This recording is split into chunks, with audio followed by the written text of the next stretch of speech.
that the full resources of the federal government are working to assist local authorities to save lives and to help the victims of these attacks.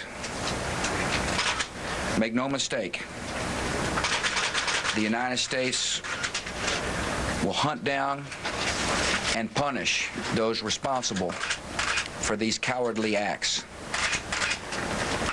I've been in regular contact with the Vice President, Secretary of Defense, the National Security Team, and my cabinet.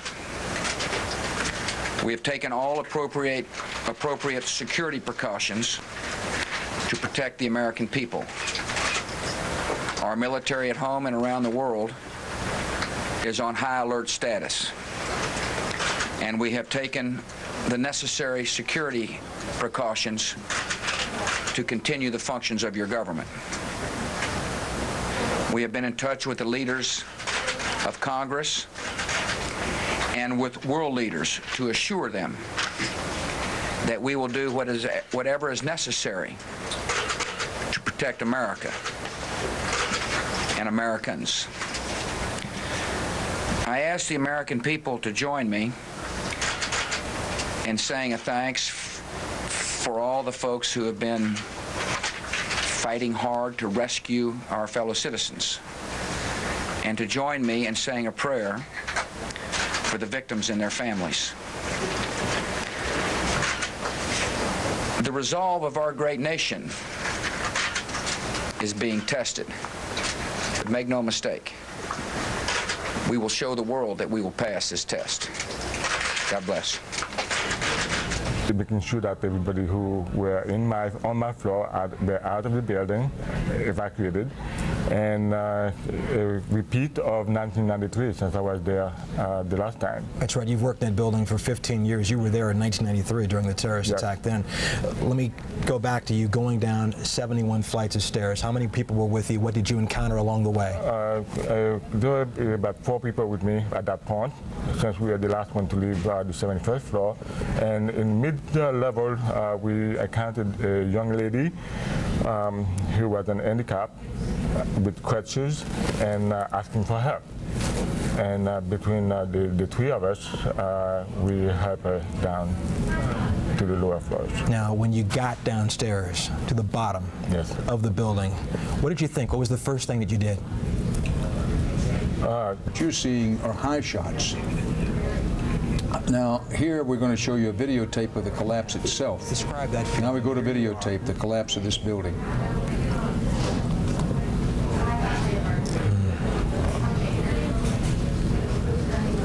It's amazing. Amazing, incredible, pick your word. For the 3rd time today, it's reminiscent of those pictures we've all seen too much on television before, when a building was deliberately destroyed by well-placed dynamite to knock it down. And so therefore the smoke that we were talking about, and keep in mind there are firemen, policemen, other workers down there working, searching for people in the previously collapsed World Trade Center 2 towers, fates unknown. This is an incredible situation. This has never happened before in the United States. This is the most serious attack on U.S. soil that's happened since the Civil War goes on. Now, we have new videotape of the attack on the World Trade Center. Let me caution you that we're giving this to you more or less raw. This is strong material, and some of the language you will hear. We want you to hear the sight and the sound of what happened this morning, but unfortunately on this particular piece of tape, and one of the pieces of tape you're about to see, some of the language is strong. So if we can roll that videotape now or as soon as possible. One of the Trade Center buildings has been hit at a high floor, maybe above floor 90, by one aircraft. That would be American Flight 11. Now look at the plane coming in the middle. Oh, what a picture.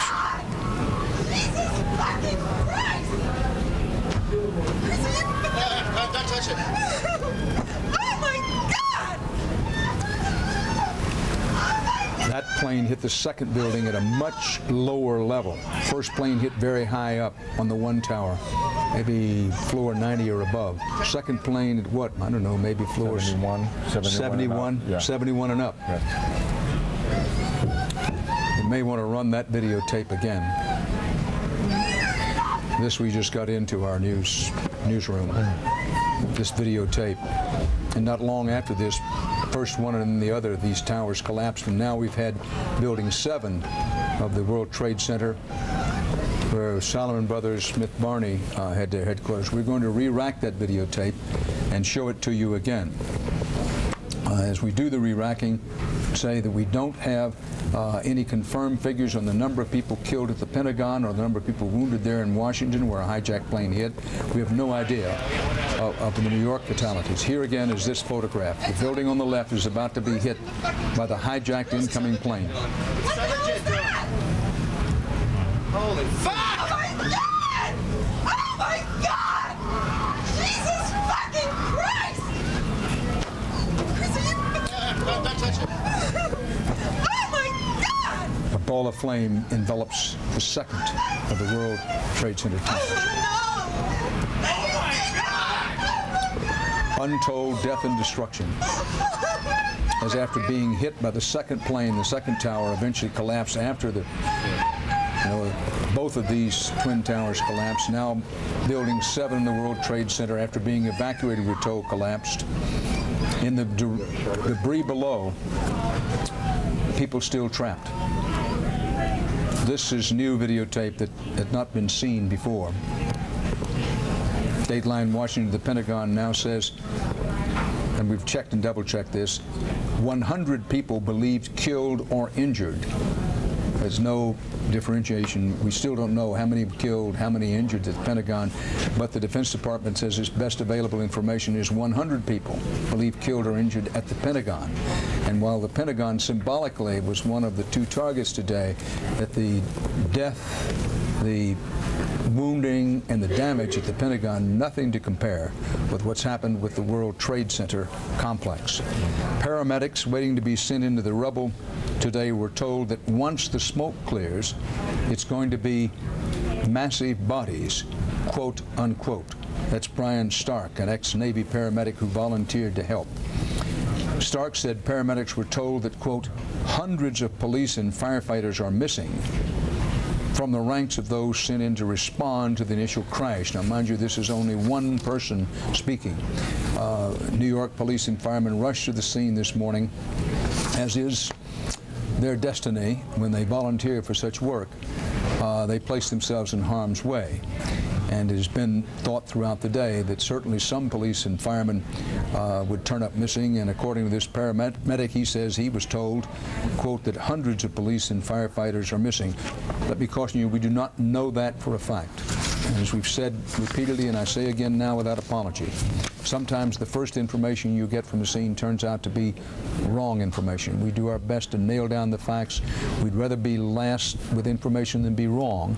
We try to give information to you as quickly as we can get it. In this kind of situation, I know you will understand when I say there's no way that we can do it perfectly. We do our very best. And our number one job, the number one job here, is accuracy. Morning. Watch this. I haven't seen this before. I'm seeing it for the first time as you do. The first building hit at high floor by the first plane is in smoke. The second building has just been hit with a plane.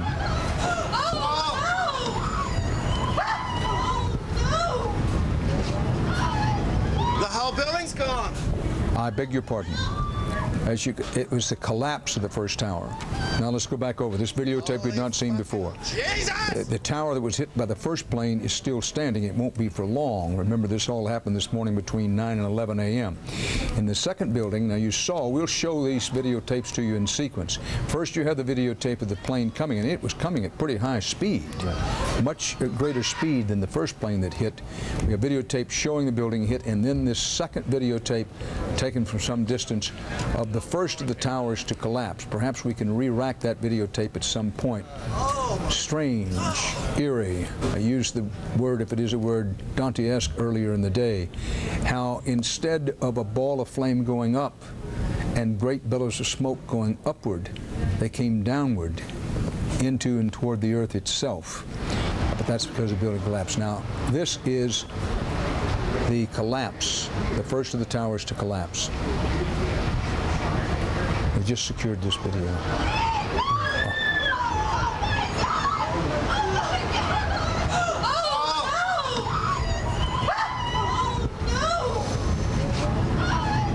The whole building's gone. The whole building's gone. Indeed. Holy fucking Jesus! We do apologize for the language on the videotape.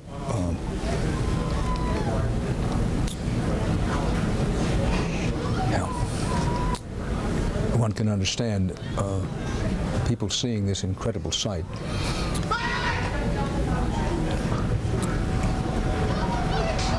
And when you see this, you're reminded why everyone in authority is saying we should be prepared for eventually finding out many dead, many seriously wounded, and at this hour, as night has not yet fallen but begins to creep in on New York City, there are people trapped in the rubble.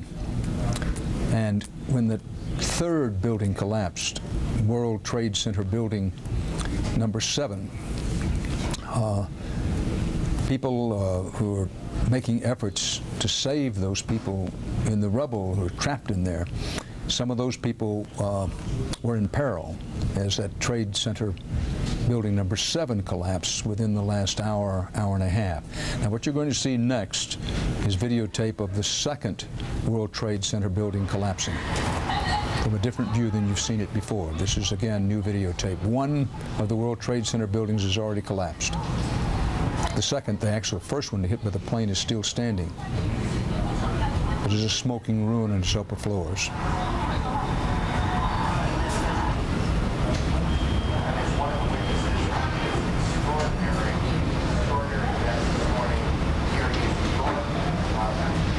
These World Trade Center towers have absorbed a tremendous shock of fast-flying airliners, highly inflammable aviation fuel. The one building has collapsed. Oh no! Oh no! And once it starts to go, how quickly it went. Right now. It's falling. These home videos taken from across the way, from a place that once had a spectacular view of a spectacular New York skyline.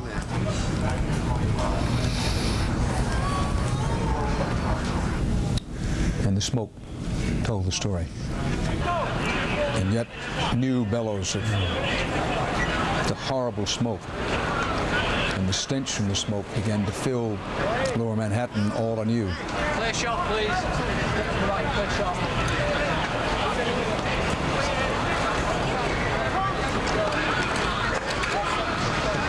I'm going to re-rack this videotape for you because what we intend to show you, and we have on videotape, is the collapse of that World Trade Center building number 7, which housed Solomon Brothers and Smith Barney. I look away because our friend here, who's an eyewitness and who worked in the building.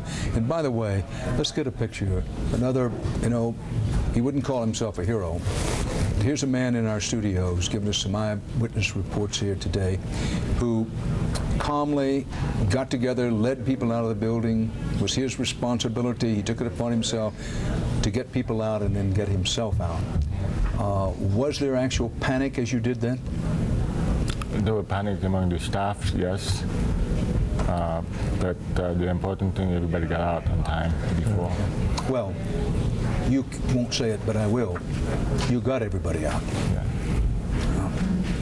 David Martin is outside the Pentagon. David. It was this morning between 9 and 11 a.m. New York time, Eastern time. One plane has hit the upper tier, but watch the left-hand corner of your screen. The second World Trade Tower has not yet been hit. It's about 9 a.m. Here comes the plane, very high speed, cuts almost through the building. Jesus fucking Christ! great balls of fire, tremendous bellows of smoke. The voices you hear in the background, the people who were in the home or the place where these pictures were taken.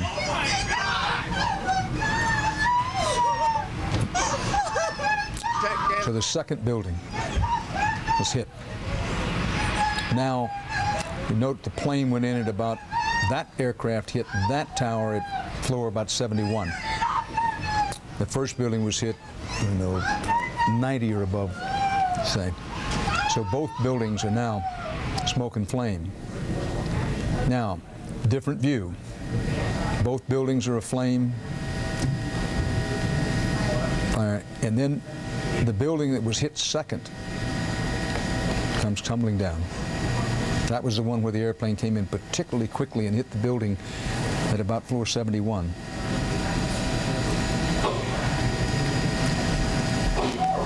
The Chrysler building in the background.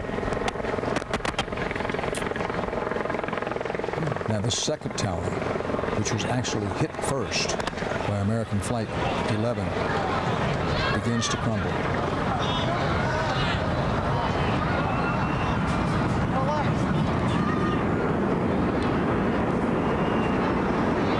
And disappear. And since then, the most recent collapse, which happened just a short while ago, Building 7, a 47-story building as part of the World Trade Center complex, collapsed.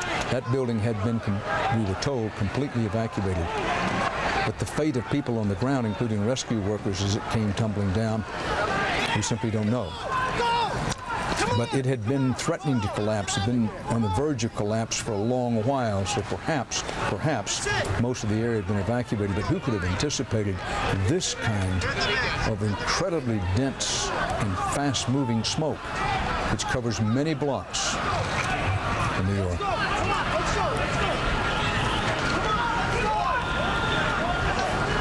And like some white monster, came quickly down side streets and major thoroughfares. Now stay with me here, stay with us here. CBS, this is another, see the plane? This is another view, more videotape. Into the South Tower. This plane. Against a backdrop of gentle blue sky, a terrorist arrow pierces the heart of a city and a nation.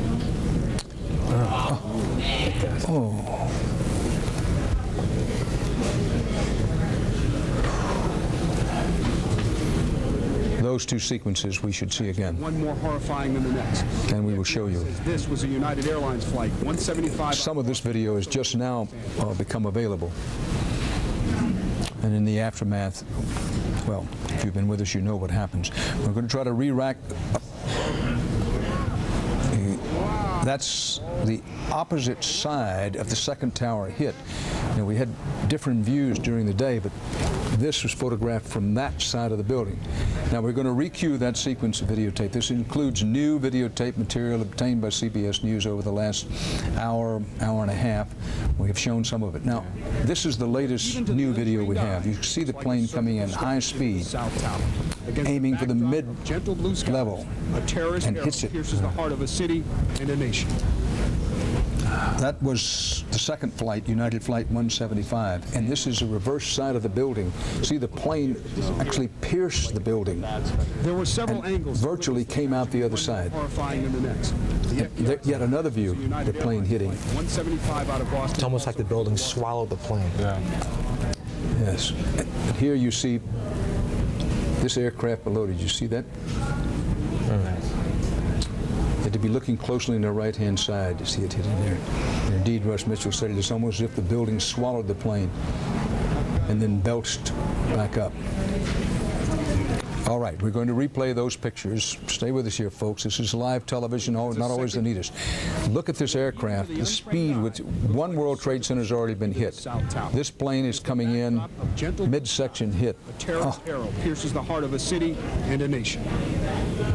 And then opposite side view. You can see that plane go in and it pierced, seemingly all the way through the building. This was the second building hit. That plane believed to be United Flight 175. Says this was a United Another view 175 from another side. And you can see how far some of the debris was immediately thrown. Now both buildings are smoking runs, people desperately trying to get out.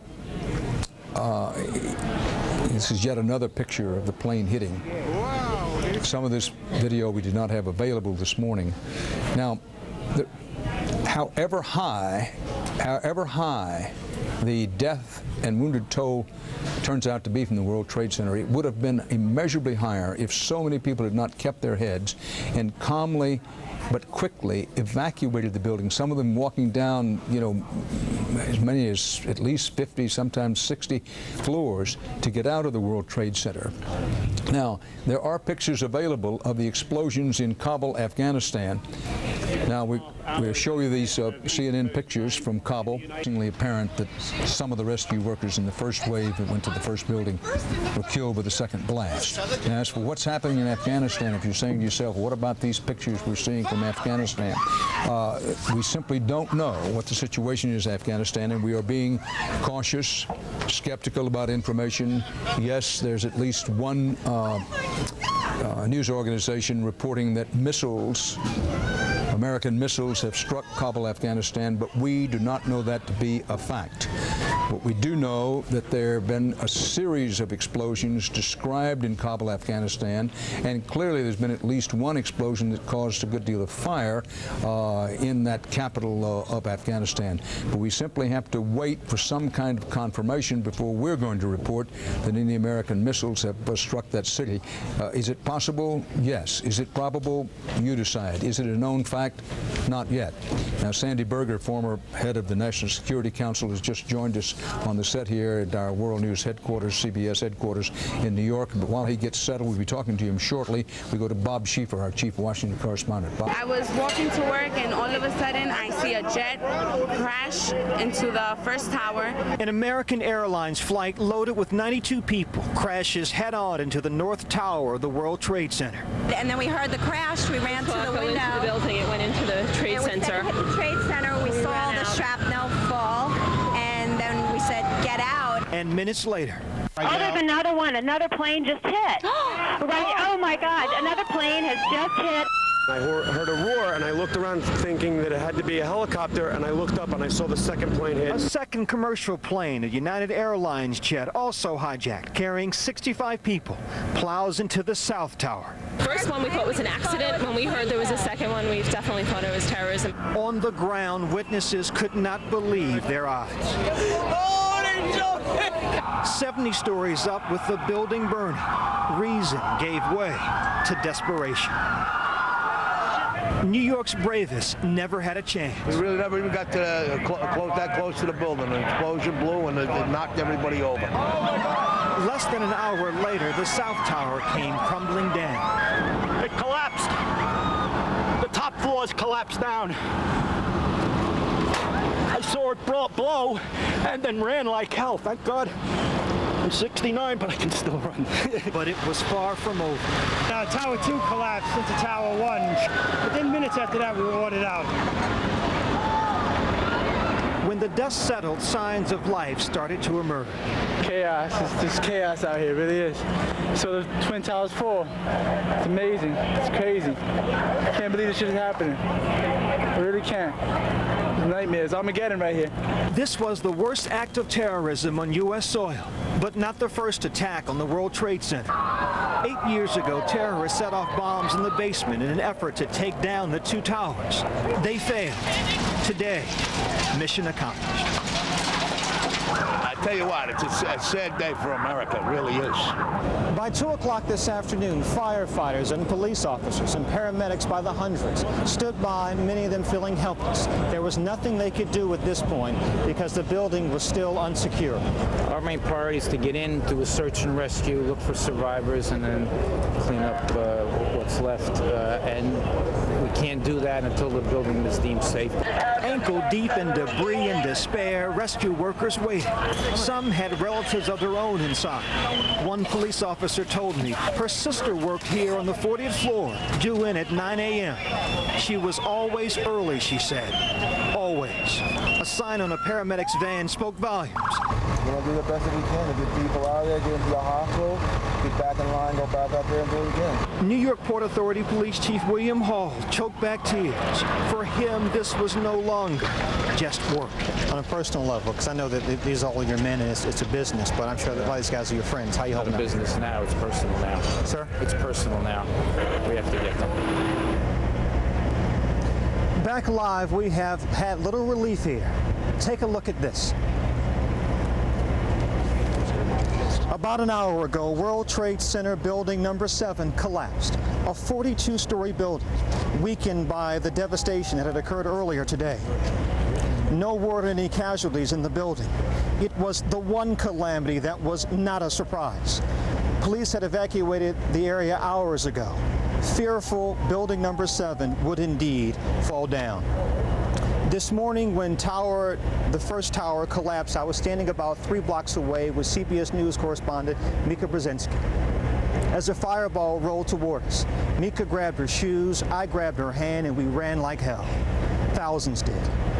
Dan, except for a few sirens, I have never heard New York City this quiet. Graveyard quiet. Dan? Byron Pitts in Lower Manhattan. When the first World Trade Center building was hit, rescue workers rushed to it. We're now told that some of those rescue workers died as the second World Trade Center building was hit and eventually the 2 buildings collapsed.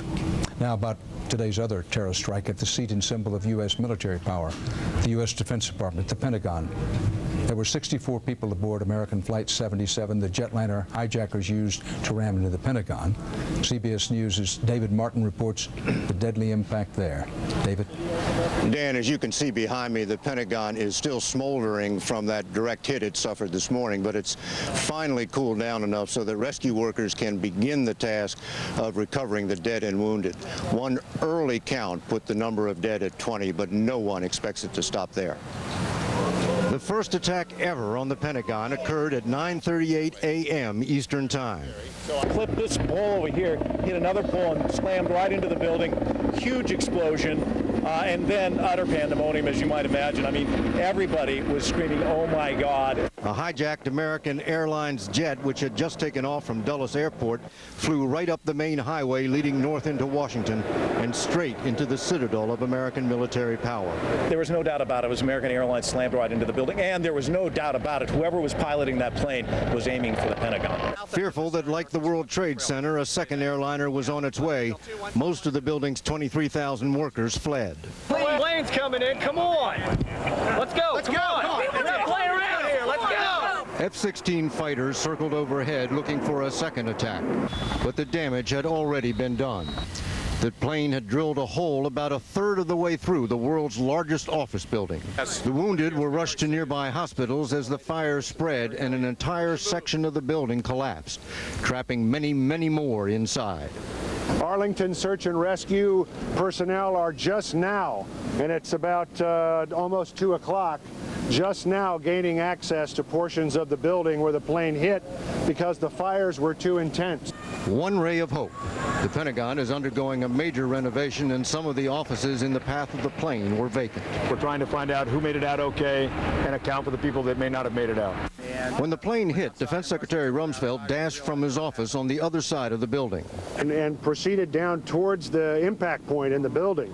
It actually went outside the building and was helpful in getting several people that were injured onto stretchers, and then came back into the building and was in the National Military Command Center. With smoke hanging in the air of the command center, Rumsfeld ordered aircraft carriers, amphibious ships, cruisers, and destroyers to New York and Washington, where they can serve as floating hospitals, help with the cleanup, and provide air defense against the possibility of more attacks. Rescue efforts are a long way from over, but the FBI is already combing the debris for clues to who was behind this. The Pentagon has put all its bases on the highest state of alert, and the State Department has done the same thing with American embassies around the world. The early suspicion is that Osama bin Laden was behind this, and U.S. officials say eventually there will be military retaliation. Dan? David Martin reporting live from the Pentagon. President Bush is just reported to have landed at Andrews Air Force Base just outside of Washington. He is said to be going to the White House itself. From there, he will address the American people tonight. We will see and hear it, of course, live on CBS News. As regards the explosions in Kabul, Afghanistan, a senior Pentagon official now says, and I quote him, "That is not a U.S. strike." Repeat, not a U.S. strike. This despite reports from the scene by at least one reporter on the scene who said that it was a missile strike. A senior Pentagon official says that it's simply not true. It wasn't a U.S. strike. Now, to punish those behind today's attacks, the United States and its people must first determine who they are. We are a country that believes in facts and the pursuit of facts. The facts are few about who's responsible for this. There has been much speculation, italicize, underscore the word speculation about that today, with Osama bin Laden, the renegade Saudi millionaire, frequently mentioned. No one knows who did this. CBS's Jim Stewart in Washington is following the investigation, checking his sources, and has this live report. Jim. A bit more now than just speculation. U.S. intelligence officials and law enforcement no longer have just a theory about today's unprecedented attack. They now have some evidence, and it all points to Osama bin Laden. Sources tell CBS News that hours after the attack, intelligence agents detected what one official is calling significant indicators that the suicide planes were hijacked by members of al-Qaeda, the terrorist group that reports to bin Laden. Sources describe the intelligence as communications intercepts, but would not provide any details. It's not definitive, said one official, but it is persuasive. Sensing that bin Laden would quickly become a suspect, Afghanistan's ruling Taliban party, which has been giving him safe refuge, called a press conference. "We do not allow Osama bin Laden to operate from our land," the Taliban said, warning the U.S. not to take any, quote, speedy actions to retaliate. Meanwhile, law enforcement sources said there had been no credible claims for the joint attacks and that intelligence had picked up no specific threats aimed at targets inside the United States before the attacks took place. Within minutes of today's attacks, officials were pointing to the 1993 bombing of the World Trade Center by a group with ties to bin Laden, citing it as proof that bin Laden has never given up on his dream to destroy the symbol of America's economic power. And in recent months, analysts say bin Laden has only become more and more sophisticated in his attempts to strike at the United States. They point specifically to his simultaneous attack on 2 U.S. embassies in East Africa. They also went directly against a U.S. destroyer, which was heavily guarded, and they did put a hole in that ship, the USS Cole. So they have a track record of conducting attacks that one would think they might not be capable of. Late today, the U.S. intelligence community was rapidly sorting through a priority list of potential suspects within the U.S. for electronic eavesdropping, with sources saying the number may reach into the hundreds. There is also specific physical evidence that investigators are eager to examine. First are the transcripts of communications between the suicide aircraft and ground controllers, and second are cockpit tape recordings of conversations in the doomed aircraft themselves.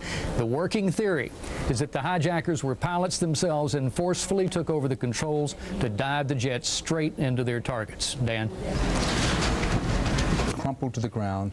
The full extent of death and injuries unknown. A fire department union official said, firemen's union official said earlier this evening that there may be as many as 200 New York City firefighters may be among the dead. One reason for that is when the first building was hit, firefighters were rushed to the scene, and then of course very quickly the second building was hit, and then fairly quickly after that both buildings collapsed. A third building in the Trade Center complex collapsed this evening. A third hijacked plane, of course, was slammed into the seat of America's military might. The Pentagon had estimated at least 100 dead and or injured there. A fourth jetliner possibly being diverted to Washington or Camp David, the president's retreat, went down in southwestern Pennsylvania. All told, at least 250 people are aboard the 4 crashed planes. The FAA grounded all civilian aircraft until at least noon tomorrow. The Wall Street markets will be closed tomorrow. Now, President Bush was flown secretly today from Florida, first to Louisiana, then to Nebraska, but he's back in the White House now, and we have about 25 seconds till you will see President Bush address the nation from the White House. After the President speaks, our CBS News continuing coverage of events on this horrible historic day will continue. La Casa Blanca.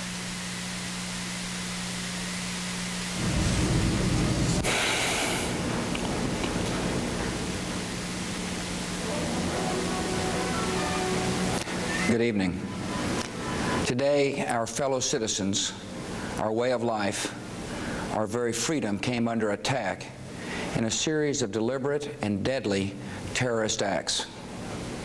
The victims were in airplanes or in their offices, secretaries, businessmen and women, military and federal workers, moms and dads, friends and neighbors.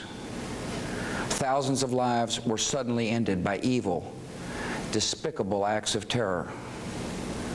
The pictures of airplanes flying into buildings, fires burning, huge structures collapsing, have filled us with disbelief, terrible sadness, and a quiet, unyielding anger. These acts of mass murder were intended to frighten our nation into chaos and retreat. But they have failed. Our country is strong. A great people has been moved to defend a great nation. Terrorist attacks can shake the foundations of our biggest buildings, but they cannot touch the foundation of America. These acts shatter steel, but they cannot dent the steel of American resolve. America was targeted for attack because we're the brightest beacon for freedom and opportunity in the world, and no one will keep that light from shining. Today, our nation saw evil, the very worst of human nature, and we responded with the best of America, with the daring of our rescue workers, with the caring for strangers and neighbors who came to give blood and help in any way they could.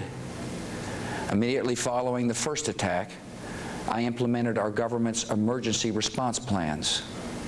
Our military is powerful, and it's prepared. Our emergency teams are working in New York City and Washington, D.C. to help with local rescue efforts. Our first priority is to get help to those who have been injured and to take every precaution to protect our citizens at home and around the world from further attacks. The functions of our government continue without interruption. Federal agencies in Washington, which had to be evacuated today, are reopening for essential personnel tonight and will be open for business tomorrow. Our financial institutions remain strong, and the American economy will be open for business as well. The search is underway for those who are behind these evil acts. I've directed the full resources of our intelligence and law enforcement communities to find those responsible and to bring them to justice. We will make no distinction between the terrorists who committed these acts and those who harbor them. I appreciate so very much the members of Congress who have joined me in strongly condemning these attacks. And on behalf of the American people, I thank the many world leaders who have called to offer their condolences and assistance. America and our friends and allies join with all those who want peace and security in the world, and we stand together to win the war against terrorism. Tonight, I ask for your prayers for all those who grieve, for the children whose worlds have been shattered, for all whose sense of safety and security has been threatened. And I pray they will be comforted by a power greater than any of us, spoken through the ages in Psalm 23. Even though I walk through the valley of the shadow of death, I fear no evil, for you are with me. This is a day when all Americans from every walk of life unite in our resolve for justice and peace. America has stood down enemies before, and we will do so this time. None of us will ever forget this day, yet we go forward to defend freedom and all that is good and just in our world. Thank you. Good night, and God bless America. President Bush speaking live from the Oval Office in the White House. Perhaps ominously, among the things the president said was, and this is not a direct quote, but it's on the money, "We will not differentiate between those who committed these acts today and those who harbored them." The president vowed that no act of terror will darken America's beacon of freedom. We go now to CBS News Chief White House Correspondent John Roberts. John. Dan, important words for the president to say that we will not differentiate between the terrorists who committed this act and those who harbor them. If this was, in fact, Osama bin Laden's group who was behind this, that message is aimed directly at the Taliban government. Though we should point out, Dan, that every indication we get from the White House tonight is that the explosions that we saw in Kabul tonight were not part of any American action. The White House has absolutely disavowed any connection to those, as has the Defense Department. The president also sending out some important words of reassurance tonight to Americans, saying that the government is still in operation, essential personnel will be back at work later on tonight, and that the government will be open for business tomorrow. And even though the stock market will be closed tomorrow, Dan, the president reassuring Americans, saying that the American economy will be open for business. The big message here tonight that the president was trying to send out was the idea that they can hit us, but they can't knock us down. He said that we have stared enemies in the face before, we have stared them down, and we will do this again. So the president, Dan, tonight using every ounce of resolve that he can muster to say the United States will recover from this enormous tragedy. Dan? John Roberts at the White House. Now, U.S. officials are starting to piece together the case of what happened today, and in some instances they're piecing together what they see as links to Osama bin Laden for being responsible for the worst terrorist attack in U.S. history. That Orrin Hatch, the top Republican on the Senate Judiciary Committee tonight, said they, meaning intelligence operations, they have an intercept of some information that included people associated with bin Laden who acknowledged a couple of targets were hit. That's a direct quote from Senator Hatch. He went on to say that law enforcement has data possibly linking one person on one of the 4 ill-fated flights to bin Laden's organization. Now, government and industry officials say at least one flight attendant and 2 passengers called from 3 of the planes as they were being forced down in New York and Washington, each describing similar circumstances. The callers indicated the hijackers were, at least in the beginning, armed with knives. This day's horrific events began with the familiar turbine whine of jet engines over New York. But this Boeing 767 was too low and not in the regular flight pattern. It was aimed straight for the massive twin towers of the World Trade Center. It hit it. CBS's Byron Pitts is on the scene tonight. Byron? Well, Dan, a few moments ago, a producer for 60 Minutes just walked back from the crime scene and said she counted only 4 floors left, 4 stories left of one of the 110-story towers. At this hour, rescue teams are still waiting, still hoping, still praying they will find survivors alive. Without exaggeration, Ground Zero looks like a battlefield. 8:48 a.m. Mayhem in Manhattan. We saw a plane coming very low, and everyone said, wow, that plane is very, very low. I was walking to work, and all of a sudden, I see a jet crash into the first tower. An American Airlines flight loaded with 92 people crashes head-on into the North Tower of the World Trade Center. And then we heard the crash. We ran to the window. Into the building. It went into the Trade Center. It hit the Trade Center. We saw the shrapnel fall, and then we said, get out. And minutes later. Oh, there's another one. Another plane just hit. Right. Oh, my God. Another plane has just hit. I heard a roar, and I looked around thinking that it had to be a helicopter, and I looked up, and I saw the second plane hit. A second commercial plane, a United Airlines jet, also hijacked, carrying 65 people, plows into the South Tower. First one we thought was an accident. When we heard there was a second one, we definitely thought it was terrorism. On the ground, witnesses could not believe their eyes. 70 stories up with the building burning. Reason gave way to desperation. New York's bravest never had a chance. We really never even got to that close to the building. An explosion blew and it knocked everybody over. Less than an hour later, the South Tower came crumbling down. It collapsed. The top floors collapsed down. I saw it blow and then ran like hell. Thank God. I'm 69, but I can still run. But it was far from over. Tower 2 collapsed into Tower 1. Within minutes after that, we were ordered out. When the dust settled, signs of life started to emerge. Chaos. There's chaos out here. It really is. So the Twin Towers fall. It's amazing. It's crazy. I can't believe this shit is happening. I really can't. It's nightmares. Armageddon right here. This was the worst act of terrorism on U.S. soil, but not the first attack on the World Trade Center. 8 years ago, terrorists set off bombs in the basement in an effort to take down the two towers. They failed. Today, mission accomplished. I tell you what, it's a sad day for America. It really is. By 2 o'clock this afternoon, firefighters and police officers and paramedics by the hundreds stood by, many of them feeling helpless. There was nothing they could do at this point because the building was still unsecured. We have video of the president live right now in Washington. He is scheduled to address the nation at 10:45. He's meeting with his cabinet right now. And of course, our nation's capital. Let's listen in. Were more than acts of terror. They were acts of war. This will require our country to unite in steadfast determination and resolve. Freedom and democracy are under attack. The American people need to know we're facing a different enemy than we have ever faced. This enemy hides in shadows and has no regard for human life.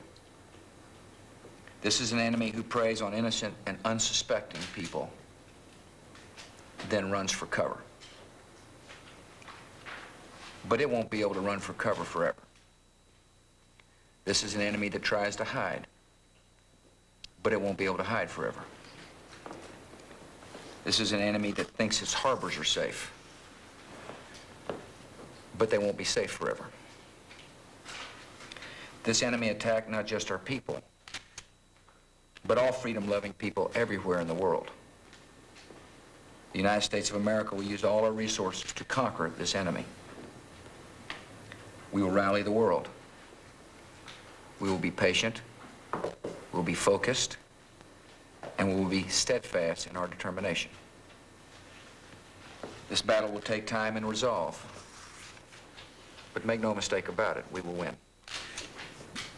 The federal government and all our agencies are conducting business, but it is not business as usual.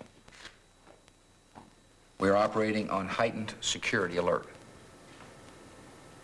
America is going forward, and as we do so, we must remain keenly aware of the threats to our country.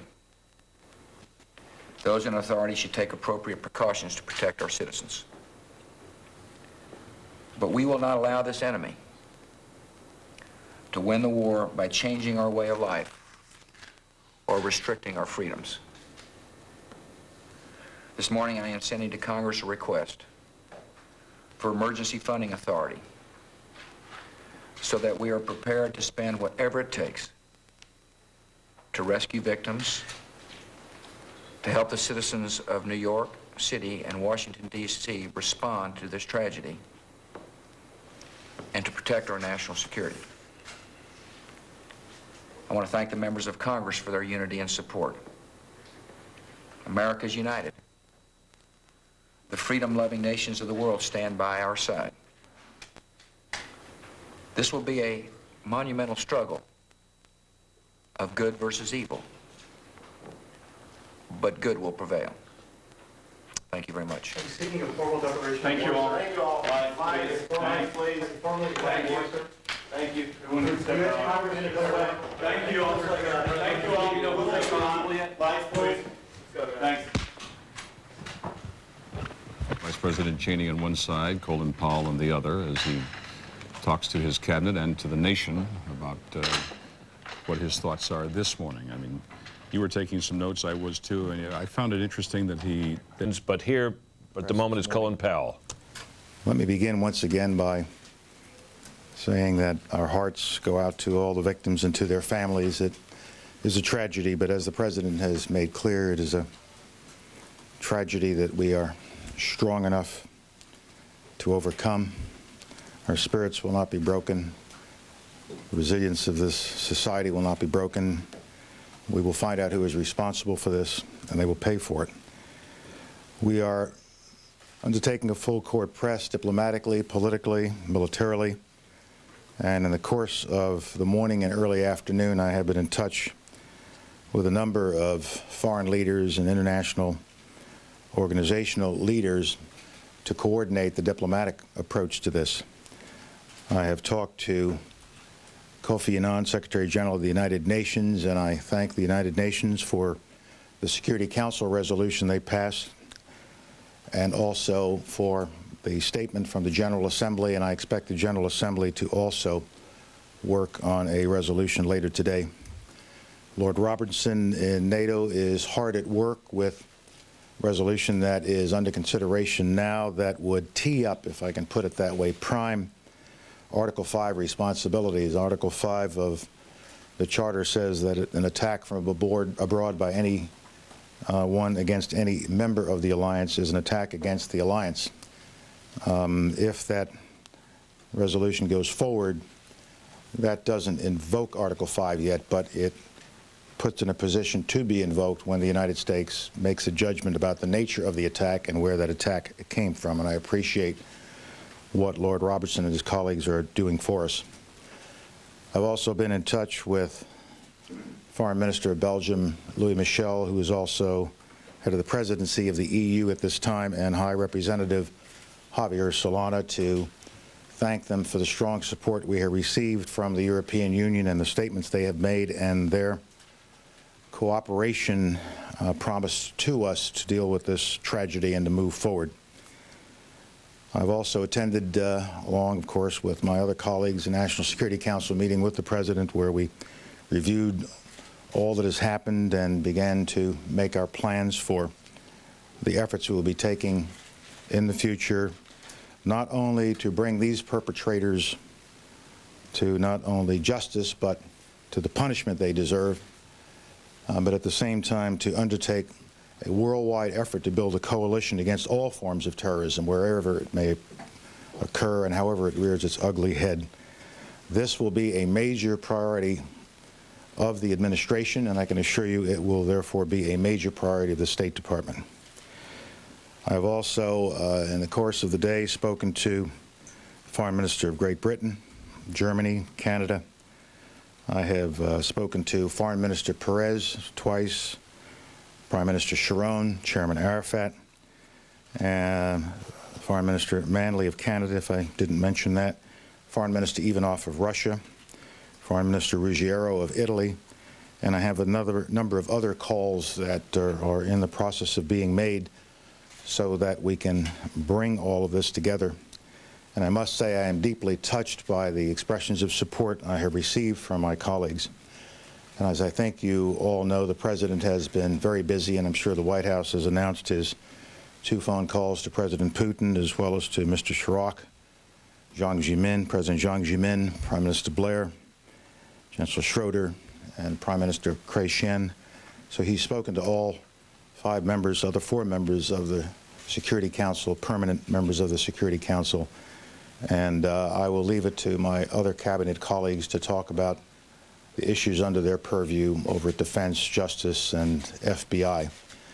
There are, of course, lots of reports and rumors out there, and I think it is wise for all of us to take many of these reports and rumors into some context and perspective. This is also a time, of course, in that regard, for the American people to try, in this time of tragedy, to restore the society to a sense of normalcy. We've got to get back to our jobs. We've got to get back to work. And I know that Secretary Mineta, as soon as it is possible and as soon as it makes sense and is safe, will restore the air traffic system, and commercial air traffic will be brought back online, and I will wait for him to make those announcements with respect to that, and I know that's very much on your mind. Once again, we're building a strong coalition to go after these perpetrators, but more broadly, to go after terrorism wherever we find it in the world. It's a scourge not only against the United States, but against civilization and it must be brought to an end. I will be delighted to take a few questions. Secretary, the State Department has been advocating restraint in response to terrorism with the argument that violence only provokes more violence. It's an endless cycle. I wondered if the U.S. will be guided by its own admonition now that the U.S. has been horribly attacked by terrorists. I think when you are attacked by a terrorist and you know who the terrorist is and you can fingerprint back to the cause of the terror, you should respond. But the question, Andrew? I mean, should it be a limited response or? You should respond, whether it's limited or other than limited. You should respond to those who did it, and if you're able to stop terrorist attacks, you should stop terrorist attacks. Andrea? Secretary Powell, one country you didn't mention was Pakistan, and I understand that your deputy has spoken with the ambassador to Pakistan and that this evening the U.S. ambassador to Pakistan will be meeting with General Musharraf. What specific steps are you asking Pakistan to take, and have you at all insinuated that if all signs do lead to bin Laden, that the U.S. would take military action against Pakistan and Afghanistan? Our ambassador is going to be seeing going to be having that meeting that you made reference to. It'll probably not be this evening, more likely tomorrow as a result of schedule problems. But Ambassador Armitage, Deputy Secretary Armitage, did meet with Pakistani officials today, and really to share views. We have not made a determination yet as to who is responsible for yesterday's attack. But we thought, as we gather information and as we look at possible sources of the attack, it would be useful to point out to the Pakistani leadership at every level that we are looking for and expecting their fullest cooperation and their help and support as we conduct this investigation and as we generate more information, and to see if they can be helpful in generating information, as well as how helpful they might be if we find a basis to act upon that information. So yes, we are doing what you described with the Pakistanis. Robert? Just to clarify, when you say you're building a strong coalition to go after the perpetrators, does this mean that you are expecting or hoping that other countries will participate in some kind of military retaliation? Under Article 5, if we go that far and it actually is executed, then there is an obligation on the part of our NATO allies to assist if we go in this direction. It doesn't mean that they necessarily will participate in the attack, but it makes it easier to obtain support in the way of overflight rights and things of that nature. So but I don't want to get into what we might or might not do and who might go with us and who might not go with us, because that's just too speculative at the moment. Can I follow that? Having been through the Gulf War as you were, would you hope to build a kind of coalition that extends perhaps beyond NATO and includes perhaps Muslim nations from different parts of the world? It should include Muslim nations. Muslim nations have just as much to fear from terrorism that strikes at innocent civilians. And I do have a number of calls, and I just haven't connected yet with other leaders in the world representing Muslim populations. As I was coming down, I was waiting to receive a call from Amma Musa, head of the Arab League, and I'll also be talking to my Egyptian colleagues and Jordanian colleagues before the evening is out. Yes, sir.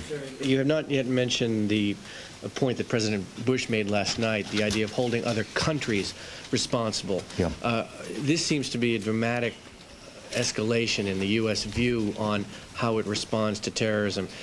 Is that a correct interpretation of it? And as a follow-up, you talk about returning to normal, yet there have been all these mentions of acts of war, and the idea that the country is in a war. How can we just return to normal when in a situation like this?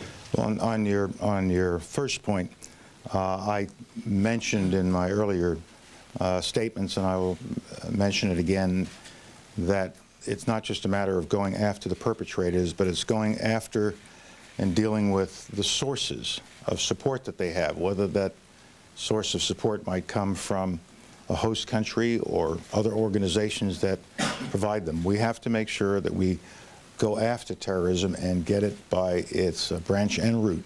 And so we will hold accountable those countries that provide support, that give host nation, if you can call it that, support and facilities to these kinds of terrorist groups.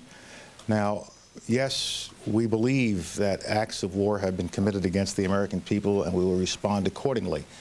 But at the same time, life has to go on.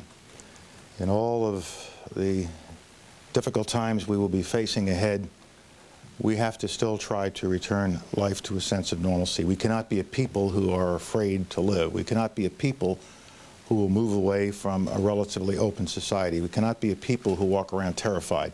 We're Americans. We don't walk around terrified.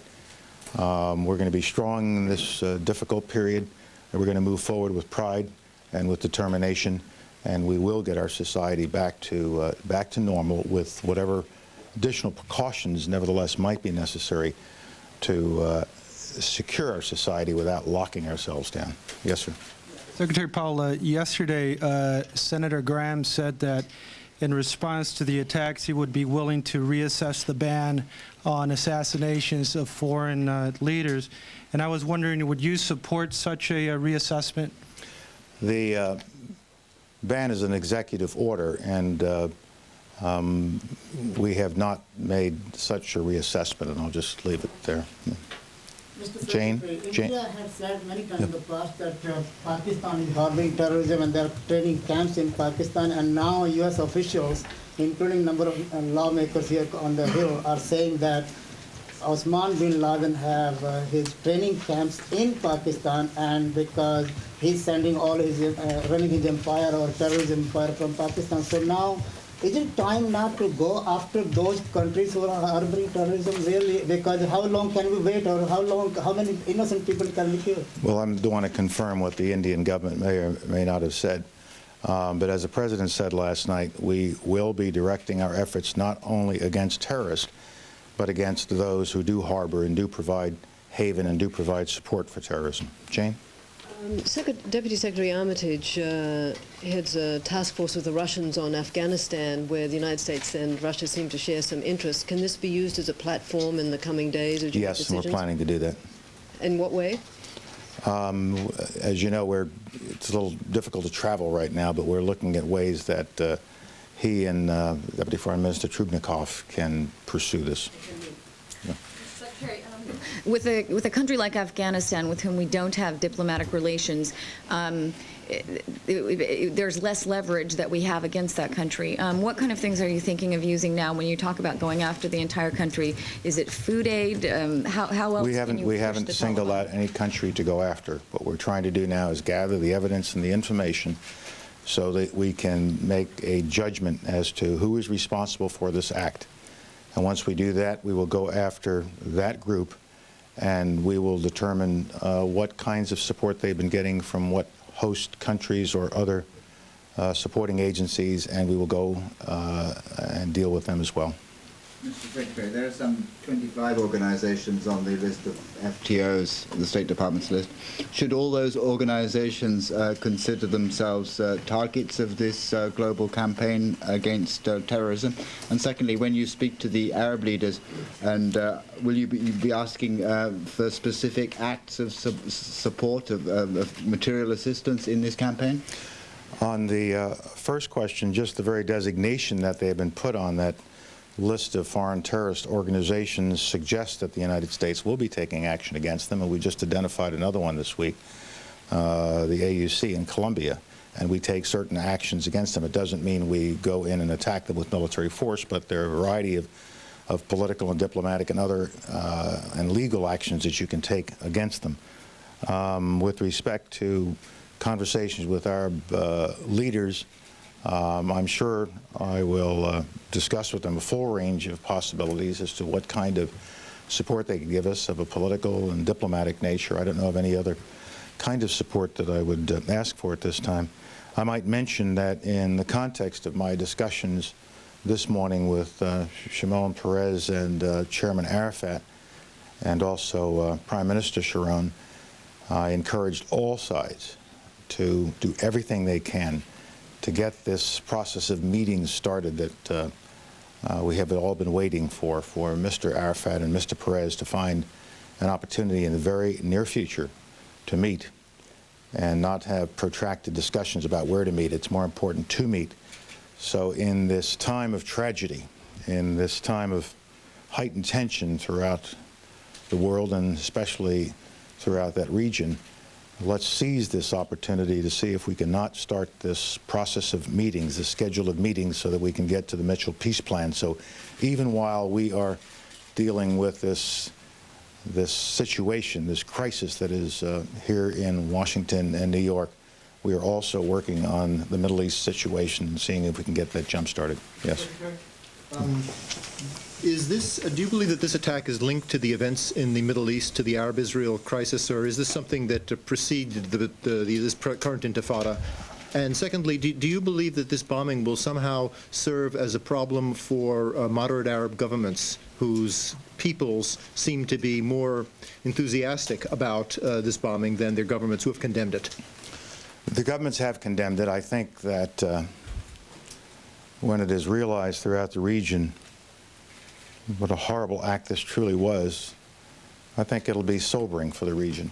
And I hope everybody will realize that no matter what you might think about the crisis in the Middle East, this is not the way to solve it. This is not the way to express your views about that by killing hundreds and thousands of innocent civilians.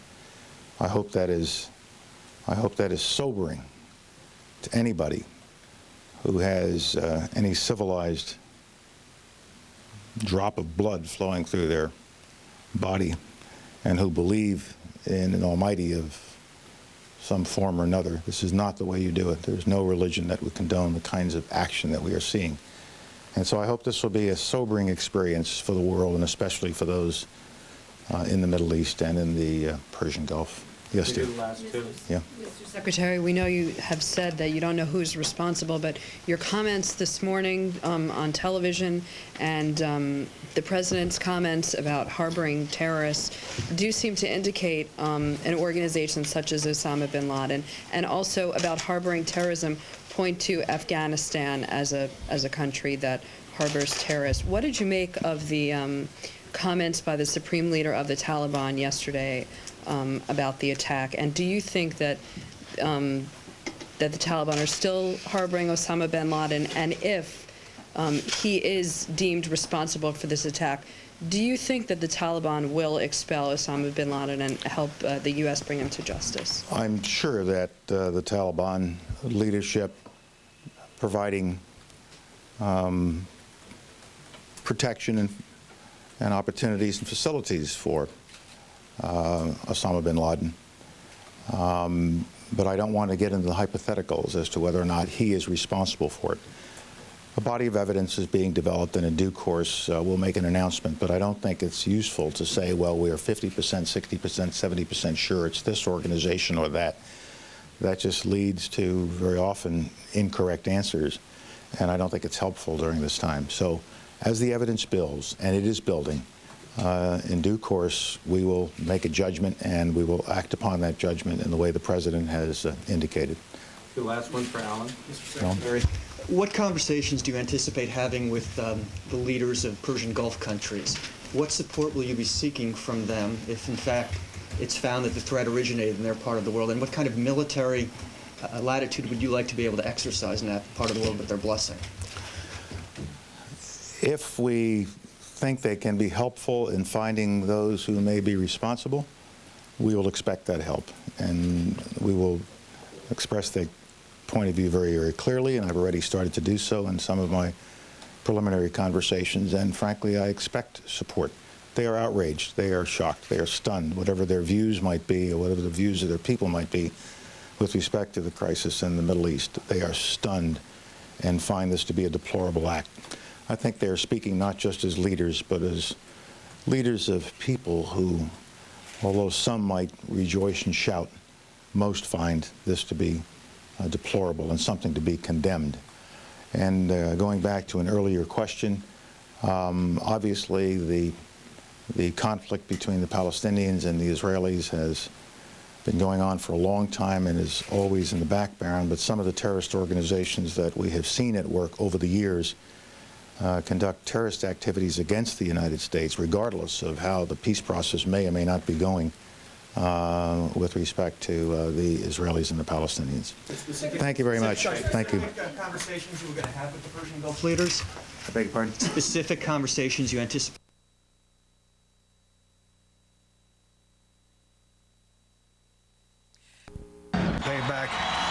deserve exactly what they have coming. SmackDown is sports entertainment, but the evil behind Tuesday morning's terrorist attacks is real. Our thoughts go out to everyone affected by this tragedy. All right, boys, what do you got? I jacked the van load of that Xanax stuff last night. Yeah, and I hit a shipment of that Metabo whatever. Xanax stuff? Metabo whatever? Forget about it. Now, what about you, Taz? What's the word on the streets? I got a guy, Joey Numbers, works down at the Port Authority. Word is the strongest stuff's coming in today. Now you're talking. Stacker 2. It's the world's strongest fat burner. Capiche?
It was beautiful in New York City on Tuesday morning.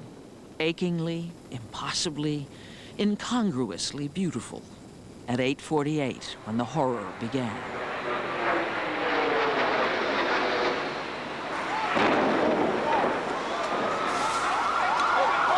By now, we've seen the pictures over and over and over. The planes hitting.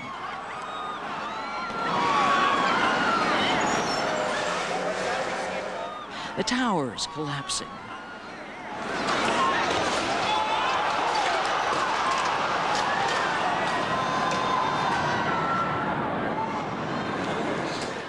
The Pentagon in flames. They are indelible images burned into world history. And still, we cannot grasp the magnitude. God, I saw the plane hit the building. I can't say anything. I heard people shouting. I stopped at like 68, and there's a woman in a wheelchair, and I got her in the strap wheelchair and just carried her down the steps and carried her down 68 floors, man. And then we got.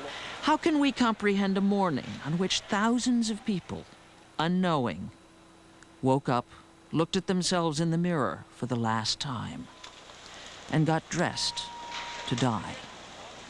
Who could have imagined men and women who just went to work that day, jumping, falling? Helpless. Absolutely helpless. I don't even want to think about how many cops and firemen were in there at the time, other than civilians. Don't even want to think about it. Was it God or fate or nothing but luck that determined which New York City firemen survived? That for some reason made somebody late enough that morning to live? Instead of making a left to go to the elevators, I made a right and I went into the concourse and I went to an optometrist shop and I was being fitted for reading glasses. I needed new glasses. What made Michael LaMonaco, the chef at Windows on the World, decide to run an errand before heading up to the restaurant on the 107th floor of the North Tower? And when I got out to the street, I knew something terrible had happened. I thought my people. I mean, I thought all my people. Day or night, 7 days a week, there was never a time when his people were not there. I saw a fireball of... I'm completely sorry that I witnessed any of this. When that second tower burst into flames, I hadn't lost hope, but I thought, another human being can't do this to people. It can't be. Since that moment, on that day, Michael LaMonaco's obsession, shared with every boss from every company at the World Trade Center, has been to find out who's safe, who's dead, but most of all, who's missing. Good afternoon, Beacon Restaurant, Windows on the World hotline. By Wednesday, a Windows on the World hotline had been set up at another restaurant. Unaccounted for out of 500 employees, maybe 50. I lost my sister. She works at Windows of the World. This is her picture here on my right. Lucille Francis. This is my 50th birthday when we took our pictures together. So someone look carefully. This one is on my right, Lucille. One after another, Michael LaMonaco and Elizabeth Ortiz, Human Resources Director for Windows, listened to the scared, sad voices. You've got this list. On this list, it's missing, missing, missing, missing. It's a really grim experience.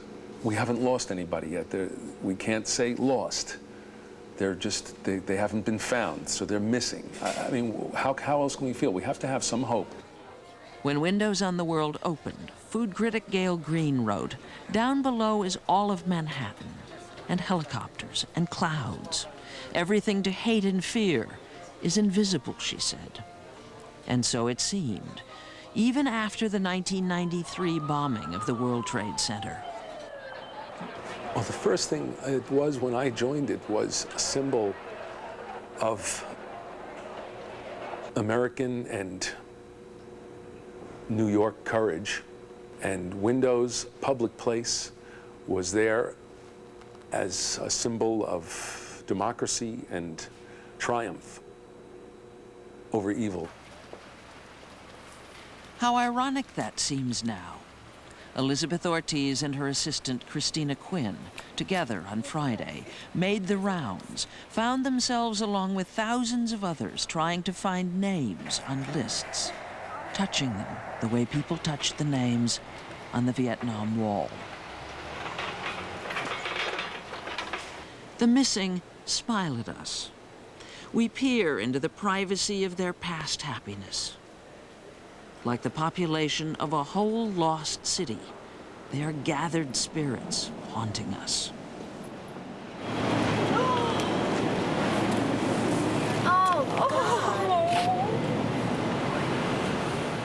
Missing, Jose Nunez, one of the Windows on the World kitchen crew.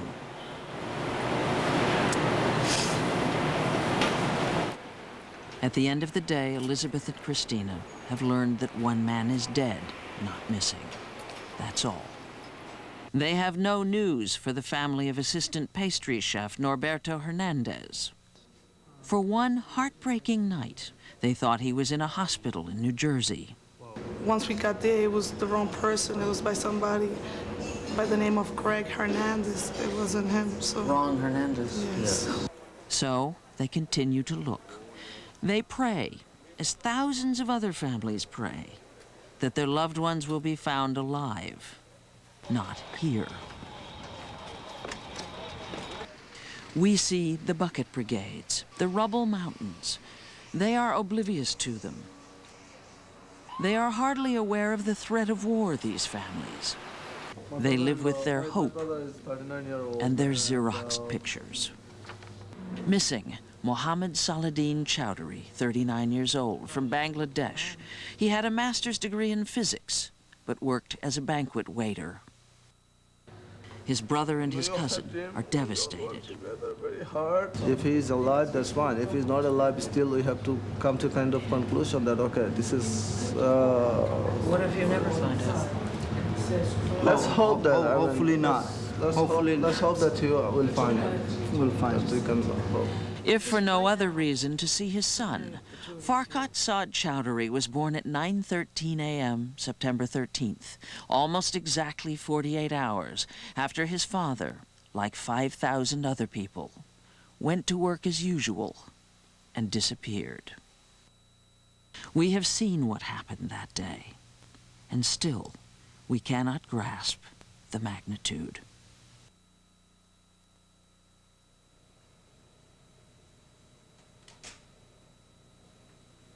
In attacking the towers of the World Trade Center, the terrorists succeeded in destroying the two tallest symbols of New York City. They may or may not be rebuilt, but either way, the spirit they represented will not fade, as Richard Schlesinger will now show you.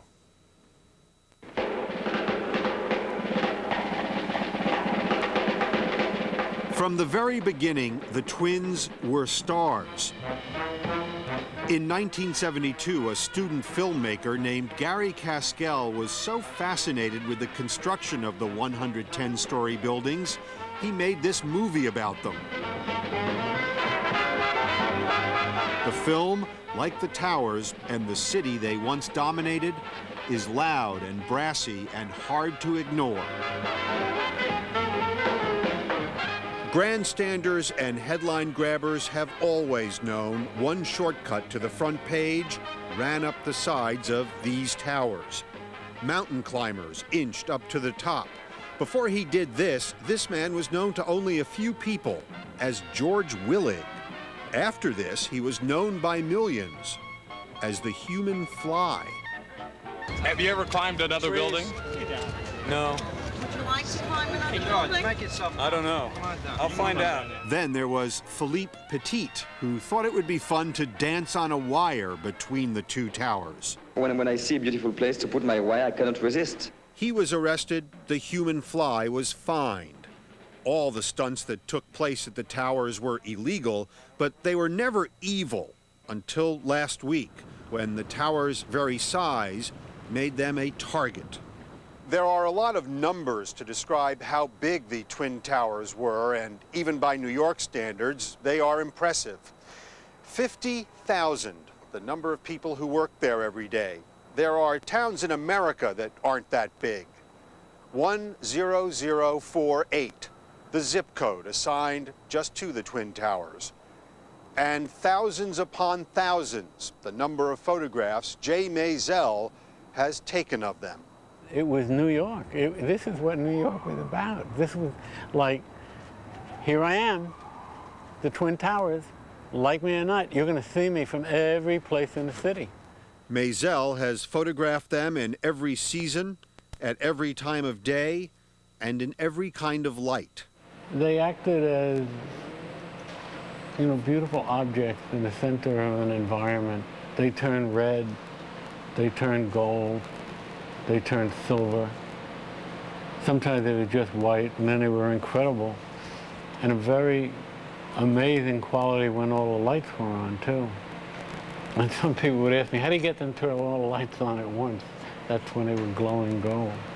Sometimes they would just disappear and the very, very tops of them would show.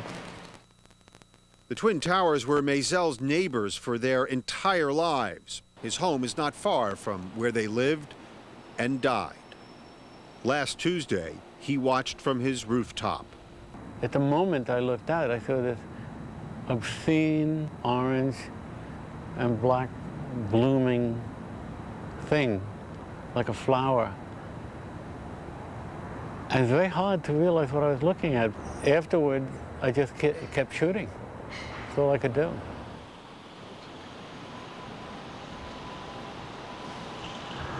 They could have taken out the Statue of Liberty. That would have been a better symbol. But they couldn't cause as much heartbreak.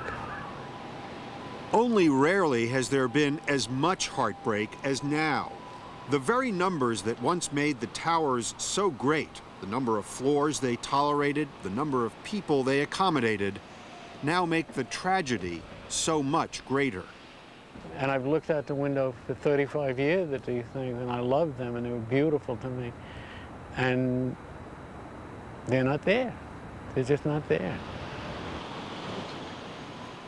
Richard Schlesinger.